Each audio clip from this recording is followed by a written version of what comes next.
Bonjour à tous et bienvenue sur cette nouvelle vidéo. Aujourd'hui, je vais vous présenter le module de livraison qui est intégré au logiciel de prise de commande. Alors, on se met en situation, vous avez un client qui téléphone pour prendre une commande en livraison. Donc vous, ce que vous allez faire, quand je dis vous, c'est vos salariés. Donc on va appuyer sur le bouton livraison.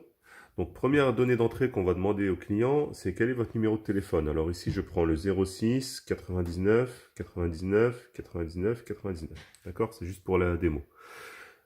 On peut par exemple avoir un client belge ou un client espagnol ou un client italien. Donc il suffit de changer dans la liste ici l'indicatif du numéro de téléphone. On peut très bien avoir des clients étrangers qui sont de passage dans notre ville, hein. Il y a d'autres champs qui ne sont pas obligatoires. On n'est pas à la sécu, hein. Il y a le nom, la date de naissance, l'adresse email, le numéro de téléphone fixe. C'est des données que si on a le temps, on peut éventuellement les demander au client pour faire de la publicité ciblée plus tard. Mais la donnée d'entrée obligatoire, c'est juste le numéro de téléphone et l'adresse, bien sûr. Donc une fois que j'ai pris le numéro de téléphone, je fais suivant. Et là, je demande au client son adresse. Et pour rechercher l'adresse de manière très très rapide, pour éviter de perdre du temps, j'ai un petit moteur de recherche ici qui va me permettre de rechercher les adresses. Alors là, j'ai pas trop d'adresses en tête, je sais pas, je vais mettre 6 rues. Alors, 6 rues du Général de Gaulle. 6 rues du Général de Gaulle. À Asvan. Donc Asvan, je sais que c'est 59 600, je mets juste le code postal. Donc voilà, et j'appuie sur la recherche ici. Et une fois que j'ai appuyé sur la recherche, le logiciel, lui, recherche les adresses, et donc il m'a bien trouvé rue du Général de Gaulle à Asvan, mais il n'a pas trouvé le numéro 6. Donc c'est qu'il ne doit pas exister. Je vais essayer le numéro 10. Hop. Je vais essayer le numéro 10. Alors 10 rue du Général de Gaulle. Hop. Là c'est bon. J'ai 10 rue du Général de Gaulle. Donc je le sélectionne. Donc, une fois que j'ai sélectionné l'adresse, je remarque ici que j'ai des frais de livraison qui se sont appliqués. Alors en fait, c'est juste à titre indicatif. Vous allez pouvoir, grâce à ce module-là, me dire, par exemple, définir des règles de tarification au niveau de vos frais de livraison. Si vous me dites, moi, c'est gratuit. À partir du moment où il y a un minimum de commandes de 20 ou 30 euros, il n'y a pas de frais de livraison, du coup, ce sera écrit 0. Donc, encore une fois, ça, c'est vraiment paramétrable à votre besoin. Maintenant, si vous me dites, moi, entre 0 et 2 km autour de mon restaurant, c'est 1 euro. Entre 2 et 3 km, c'est 4 euros, etc., etc. Si vous définissez des règles comme ça, en fonction de la distance qui sépare le client de votre restaurant, les frais de livraison vont s'indiquer de manière automatique. D'accord? Ensuite, une fois qu'on a pris l'adresse, on va valider. On passe à l'étape suivante et là on rentre dans la prise de commande. Donc il faut imaginer que je suis toujours avec le client au téléphone.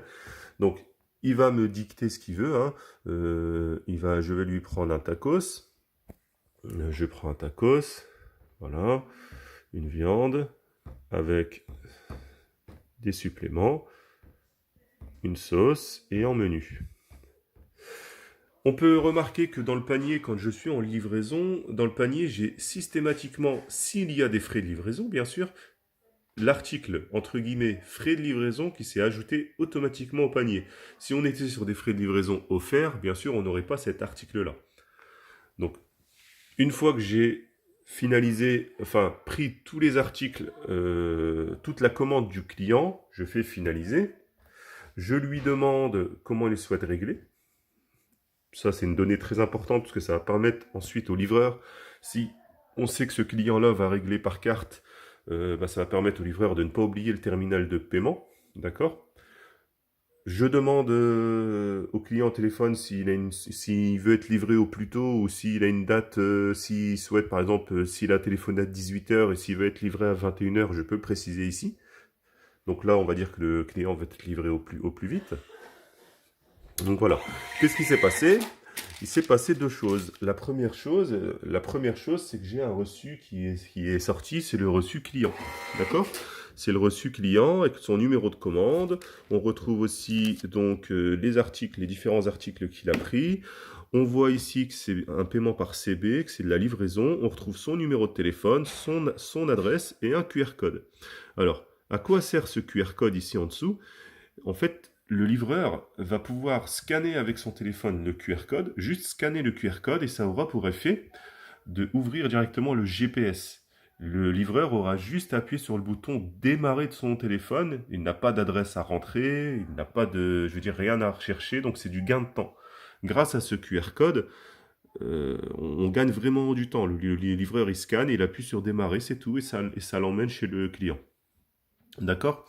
Ensuite, côté cuisine, qu'est-ce qui s'est passé? On a eu la commande du client qui est sortie. Ok, on voit que c'est une livraison, que c'est la 726. On retrouve les informations de livraison avec le QR code et on retrouve les codes barres.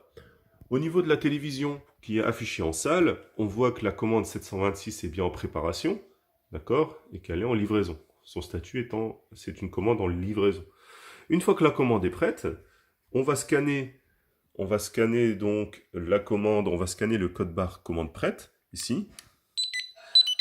Hop, voilà. Et la commande passe.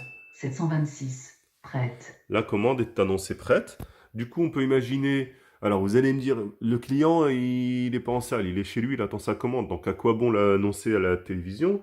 Ça peut très bien servir, par exemple, au livreur. Au lieu de dire au livreur, de crier après le livreur et de lui dire que la commande est prête et qu'il peut l'emmener, le livreur n'a qu'à regarder la télévision et il sait s'il y a des commandes à prendre ou pas.